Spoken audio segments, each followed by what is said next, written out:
My name is David Reed. I grew up in San Diego, California, in a beautiful house, a modernist house designed by my uncle, John August Reed. And it's a very special house. It's now, they call it the icon of modernism in San Diego. And it's a National Historical Site, so it can't be changed. It will stay the same, and I'm very happy about that.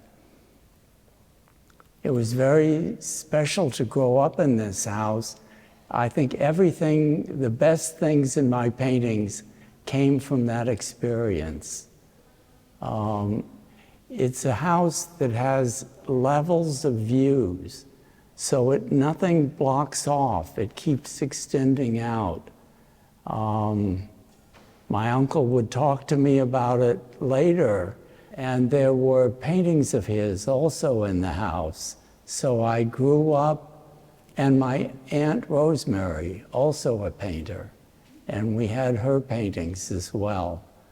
And there were other relatives on that side of the family who were also painters. So I grew up within that context. It must have made it seem it was possible for me to be an artist. My uncle, O.P., was a very tough, contentious person. And I wanted to be able to argue with him about art when he would say, oh, you don't understand this or something. So I was competitive, and I was determined I'd have a way of talking with him about the art. O.P. had a house on the beach in Malibu that he rented. And he had some McLaughlins in the house. And I heard my parents making fun of the paintings, you know, saying they're just rectangles, there's nothing there. So of course that made me very interested. I wanted to find out what those paintings were about. And I love McLaughlin's work, and I think I saw something nearly immediately with just the way the space worked and what it is. And his paintings are very important to me. There's a lot of McLaughlin in these paintings around us now. I started pre-med because I didn't know what to do at first. And there was a wonderful teacher at Reed College. His name was Willard Majette. And I thought, he showed me that painters could be intelligent, or artists could be intelligent and be intellectual about art.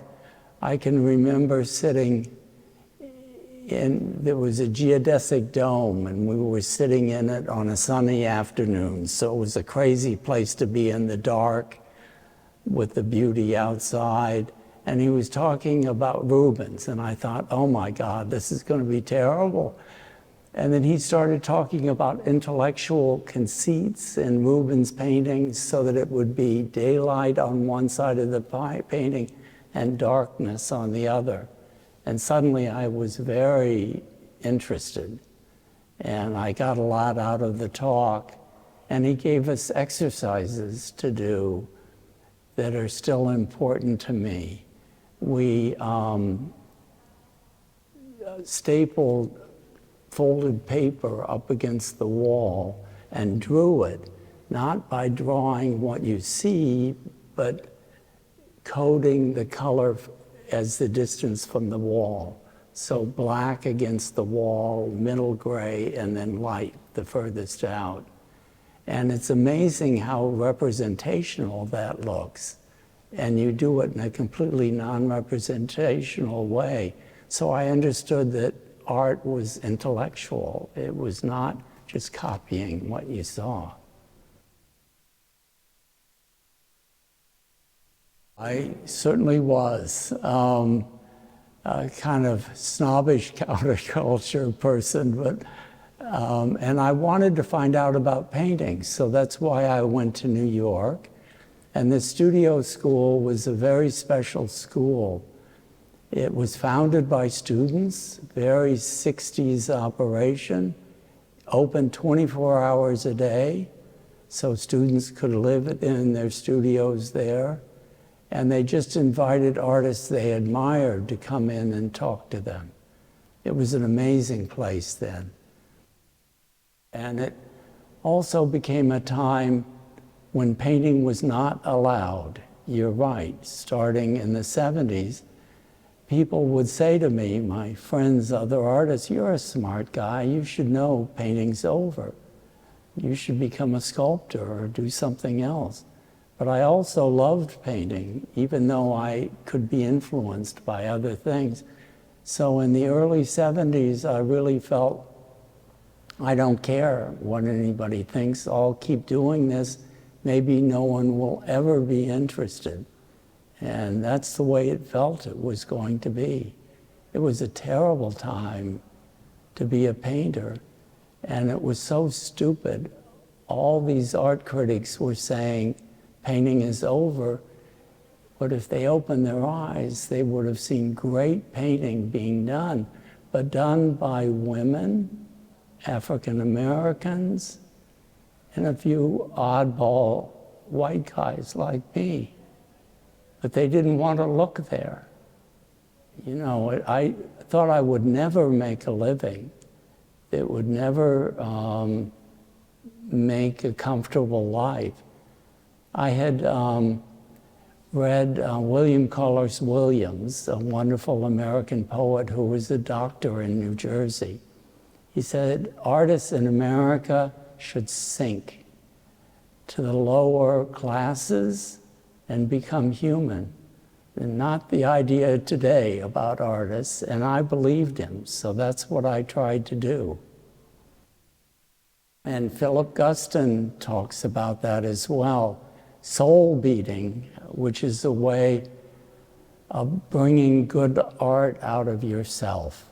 And so it was a very kind of special activity to be taking part in. And I almost immediately met Milton Resnick, who became very important to me. Milton would come around the studios. The studio school had big open studios, so everyone was aware of what everyone else was doing, and Milton would just go from student to student. He would sometimes sneak up behind me and tell me something like, David, I'm gonna cut your legs off at the knees. And I say, oh, Milton, don't do that to me. And he'd explain I had too much of a sense of gravity in my paintings. Or I would figure that out. Often he would make these statements and not really explain himself. And he would always ask me, may I work on your painting? And I would want to say no. But I knew I couldn't because I knew I would learn something. So he would take my palette, he'd put some white in to make a neutral mix of all the colors I was using, ugly gray, put his fingers into the paint and rub it on my painting. And he would always pick the favorite place I had, where I'd worked the hardest. And he would turn to me and say, David, is it okay? Can I? And I had to say yes. And he'd say, he would ruin the painting, and then he'd say, it looks better, doesn't it? And I'd have to say, yes, it does. Because by destroying that place I'd worked on so hard, I could see the rest of the painting. And that lesson was so important to me with painting. It's what these paintings are all about. To get freedom in painting, you have to look at the whole thing. You can't look at the parts. I had been doing these door paintings, which were the size of the door to my studio. And I kept noticing that there were parts that were about 11 inches wide that I especially liked. So I decided while my show of the door paintings was up, I would make some stretchers and paint some canvases. The height of the door paintings, 76 inches and 11 inches wide. I thought they'd be easy and just something light to do. And the first one I did, I just made the marks going down, very straightforward, black on tan, wet into wet, and it was the best painting I'd done until then. It had no color, it had no complications, but it was by far the best.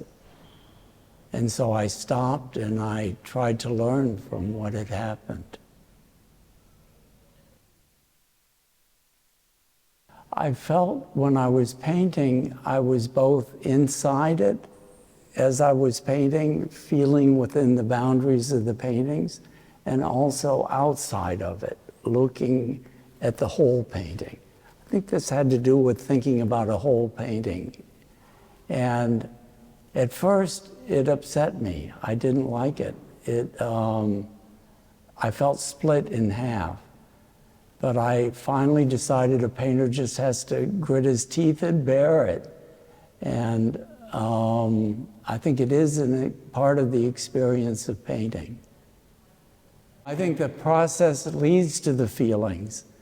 What I think about my paintings now, it's very much about making a connection between a viewer and the painting, and that the viewer places their body into the painting, and that the painting makes a viewer aware of his or her body and how it could enter the painting.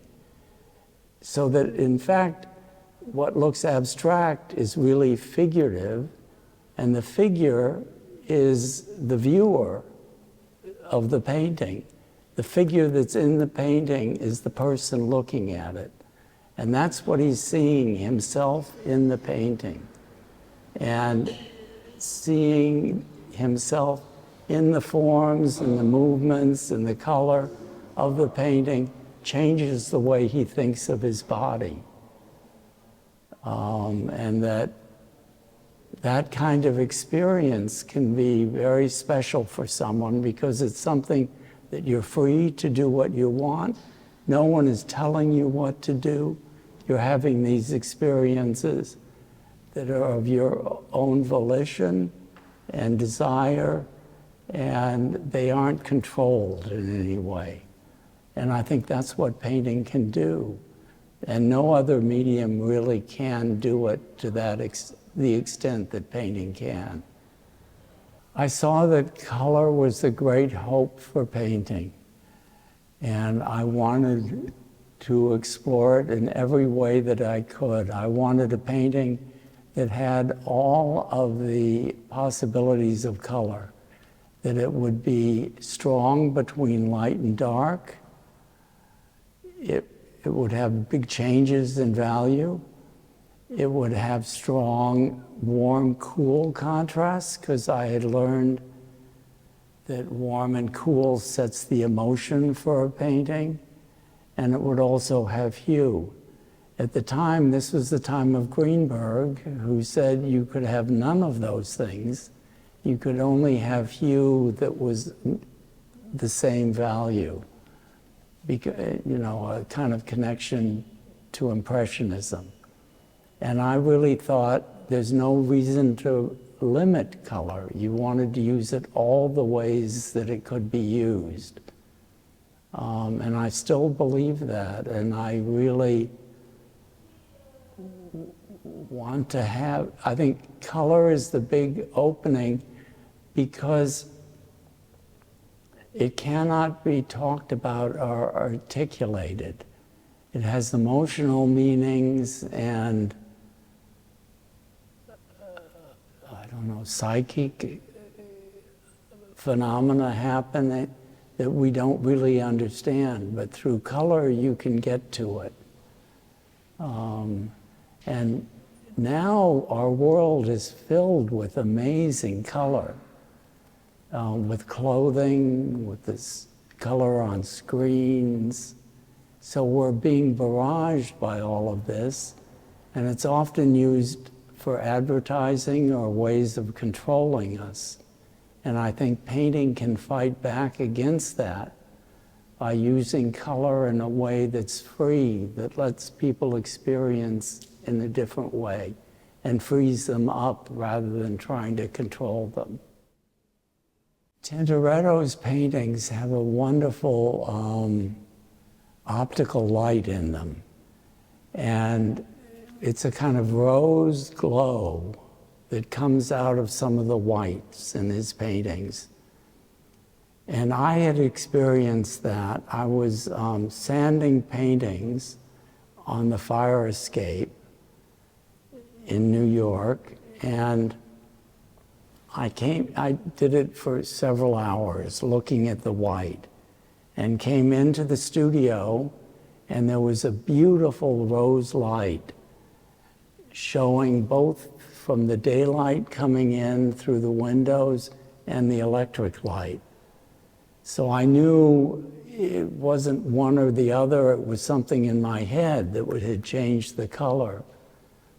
And I wanted to capture that particular light. And that's the light that Tintoretto has in his paintings and that Jackson Pollock had in his Duco paintings, where he did black on white canvas that turned a reddish color. And that's the light I'm attempting to get in these new paintings that I'm doing. And I like it because it's not really there. We realize we're making it in our head, and there's something very peculiar and interesting about the emotions that causes. I like the way it can make the color in the paintings move. I mean, there's paintings in this show that I have a blue, a kind of ordinary blue on the painting, but because this reddish glow comes from the white in the painting, it turns the blue into a kind of, what would you say, a purple color, something different. And it's very special to have the color appear that way, where you know, maybe it just occurs to me, you've created it yourself. It's something you've done yourself. It's not on the painting, it's your perceptions that have made that color be there. And I want people to feel that about everything in the painting, that it isn't something I did, but something that's become a connection to them, that's something that they have done. And what a great time it is now to be investigating this. It's so important to all of us in the world that we have a way of making emotional connections to the colors that we're seeing and our own connections to them, rather than being controlled by advertising. And the colors now that I'm using in the paint, they're dye colors, which is what Tintoretto, I mean, his name means the little dyer, and he's from a family of dyers, and they were the first. He was the first to use some of the dye colors in paint, and now all these acrylics I'm using are either organic or artificial chemical dyes. So we're in a world of this now. And we can have the same color on our shirt as we have in the painting. I think it's an amazing opportunity for painters to let people find their own way through color and what it means to them. I tried with these paintings to make them very open. That's the word I kept using, keep it open. Now, I didn't know exactly what I meant, but I did know what I didn't mean, because I could see it when the paintings closed down. And I tried to stop that from happening. And a lot of the geometry is there, just doubling it up that way can make it seem endless. And that's what I want. I don't want these forms to be closed. I want you always to think that the painting can open up sideways, above and below, and maybe be repeated in certain ways. So I look for structures that suggest that. It came from thinking about a story by Edgar Allan Poe, where the character gets sucked down into the whirlpool. And the thing about a whirlpool is you're sucked down in and then thrown out also. And that interested me. It's like two motions, inside and outside. And I think paintings are like that. They pull you in and then they make you look outward. So it's like breathing with a painting. You breathe in and you breathe out. And I like that change in those two movements. For a while I was wanting to make variations on paintings to see what would be different if different colors were used with the same forms. So I did some color studies and I made small stencils. And then that's how I started to use them. And then I'm using them now in larger formats. And I like it that the stencils can give a sense of immediacy, but be artificial, and I can construct them very precisely. And I want to be able to have all these properties of color, and it helps me with that, because with a stencil I can make it any size, any color, so it gives me a lot of freedom with how I use it. Behind us, there's the painting, I think it's on this side, a red background and a stencil. It's a painting that I struggled with because the red was painted first, and then what else can I do? It seemed so good the way it was. And finally, we came up with this idea of the stencil in the middle. And it's a stencil that reminded me of some Barnett Newman paintings because of the red, yellow, and blue. And I think he was thinking about comic books, about Superman comic books. The inventor of Superman was Jewish, same generation as Newman. And the first cover of a Superman comic was Superman punching Hitler in the face. So I think Who's Afraid of Red, Yellow, and Blue is fascist. And I love Newman for that he was a very serious abstract painter, but he also went to a kind of pop content sometime. And I think this is a case in which he did that. And it makes me really love him as a painter, that he's so intellectual, but still so involved with pop culture.